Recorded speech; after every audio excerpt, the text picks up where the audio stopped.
and welcome to this week's What's Hot. So, is the UK going post-retail? Now, whilst you wonder what on earth that's all about, cast your mind back to Monday the 21st of June when a UK supermarket, Morrisons, received an unsolicited offer of £5.5 billion from US private equity firm Clayton, Dubilier and Rice.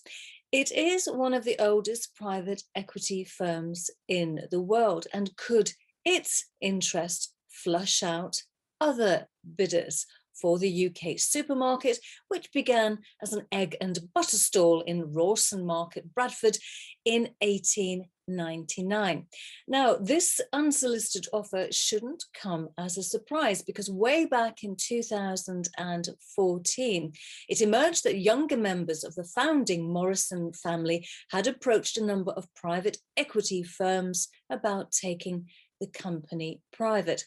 Now, the 2021 takeover offer comes just 10 days after Morrison's shareholders revolted. They revolted over plans to award bumper pay deals to Morrison bosses, which included paying Chief Executive David Potts a maximum £1.7 million bonus. Well, as you can see, billboarders are lamenting the passing of the British retail industry. But we mustn't forget that Morrisons is actually an early adopter, particularly when it comes to online, and it's got a tie-up with Amazon.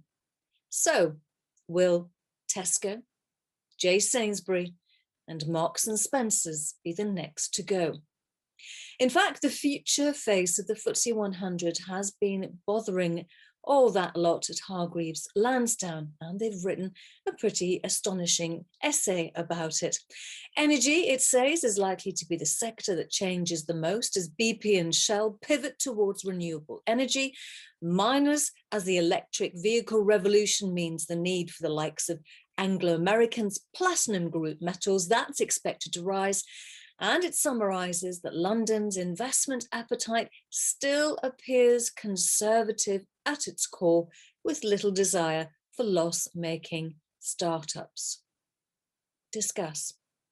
Well, what hasn't stopped is the desire to shop, though we've been doing more of it from the comfort of our sofas as opposed to perambulating the high street. Now, this past week, we've seen 2 consecutive Amazon Prime days, which coincide with packaging giant DS Smith updating investors. Well, this past year's e-commerce boom is bittersweet, the scarcity of materials to make those boxes. Well, we are at the height of the sporting agenda with the Euros and Wimbledon, but there is no scarcity of financial news. I'll be back with some more of it next week.